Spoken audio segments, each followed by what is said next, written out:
Boa tarde para você, no ar mais um Ligado no Esporte aqui na tela do SBT Interior. Já é terça-feira, a semana começou a andar já. E depois de um começo frustrante, o Rio Preto apresentou ontem um novo técnico que vai dirigir o time na Série A3.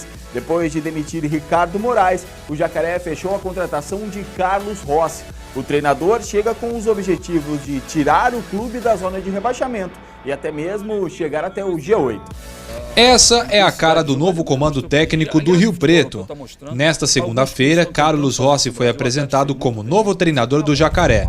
E ele chega com moral. No último trabalho, o comandante dirigiu a Matonense, que garantiu o acesso para a A2 no ano passado. Mas a realidade agora é bem diferente.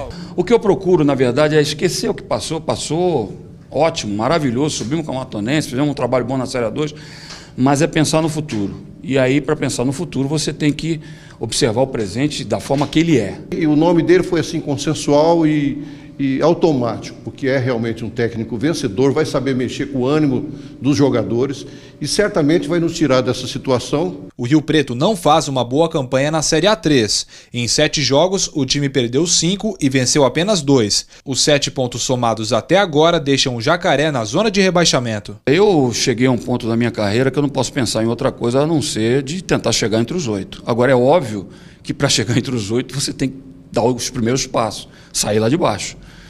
E você observa que o campeonato é tão nivelado, está tão perto, que com uma vitória você chega ali 11º. No próximo domingo, o Rio Preto tem compromisso em casa diante da Lanterna Francana. Boa chance para Carlos começar com o pé direito, só que o treinador não enxerga dessa maneira. Eu sempre falo, a diferença entre o melhor e o pior tá desse tamaninho no futebol. Então a gente tem que fazê-los entender que cada jogo é como se fosse contra o primeiro colocado. Hoje é a Inter de Limeira, né, o primeiro colocado.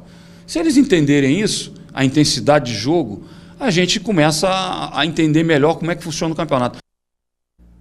Olha, muito legal essa contratação do Rio Preto, porque é um técnico que já tem experiência na Série A3, fez um ótimo campeonato ano passado pela Matonense, tanto que conseguiu subir a Matonense para a Série A2 e inclusive a Matonense ganhou o ano passado em cima do próprio Rio Preto na última fase da Série A3, quando o Rio Preto tinha sido líder na primeira fase, tinha chegado voando para a segunda fase, mas acabou tropeçando em adversários que fizeram campanhas piores, como é o caso da Matonense, treinado no ano passado por Carlos Rossi. Ou seja, o cara tem experiência já nessa divisão e é um grande reforço mesmo para o Rio Preto para que chegue ao G8.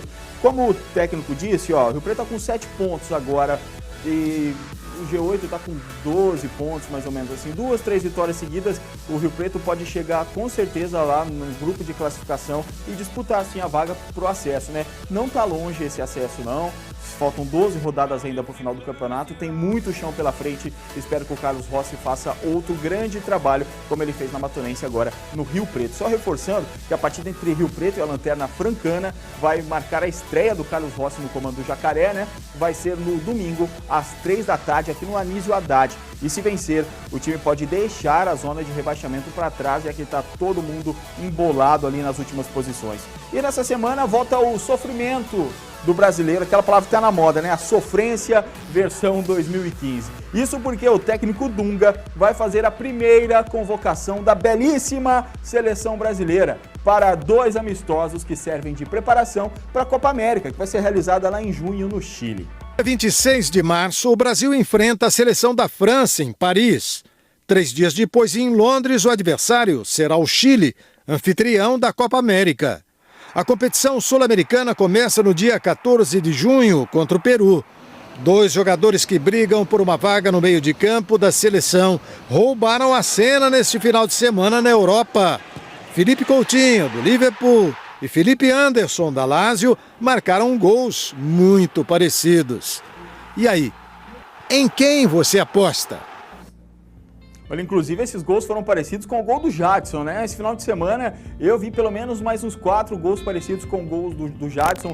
que foi feito contra o Mojimirim, parece que todo mundo decidiu fazer gol de fora da área, colocar a bola no ângulo. Agora, desses dois Filipes aí, um jogava no Santos, né, o Felipe Anderson e o Felipe Coutinho, que saiu muito novo ainda do Vasco, 16, 17 anos, rodou pela Europa e se firmou ali no Liverpool. É um dos principais jogadores do Liverpool, um dos principais jogadores do futebol inglês, que é o futebol mais caro do mundo, e precisa ter mais espaço na seleção brasileira, né? Ninguém dá muita moral pro Felipe Coutinho, que ainda tem 22 anos de idade, e eu acho que pode ser muito melhor camisa 10 da seleção brasileira do que, por exemplo, foi o Oscar, que patina desde o começo da carreira, né? E como você está acostumado, a terça-feira é dia de gols pelo Brasil e pelo mundão afora. Vamos começar com os nossos vizinhos. Lá no Rio de Janeiro, o clássico que marcou os 450 anos da cidade, colocou quase 50 mil pessoas no Maracanã, deu Botafogo. Thomas chutou forte, a bola bateu na trave no goleiro Paulo Vitor e entrou. O Botafogo lidera o campeonato. O Vasco passou pelo Bangu com gols dos zagueiros Rodrigo e Luan.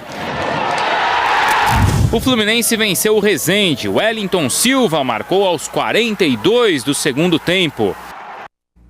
Olha que azar, né, do goleiro do Flamengo, do Paulo Vitor, né? A bola pegou um jeito muito bem batido ali, pegou nas costas dele. Aconteceram vários gols assim na história do futebol, né? É lamentável pro goleiro. O goleiro deve não dormir à noite, né? Como eu tava ali naquele lugar, naquela hora, e não consegui pegar a bola. E lá no Rio Grande do Sul, o clássico que marcou a alternativa de colocar as duas torcidas lado a lado, até que deu certo.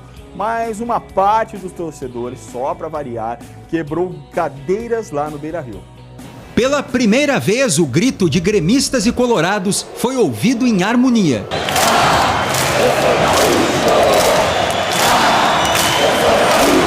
Tem espaço para corneta com civilidade e paz, né? A histórica rivalidade entre Grêmio e Internacional ganhou um capítulo especial.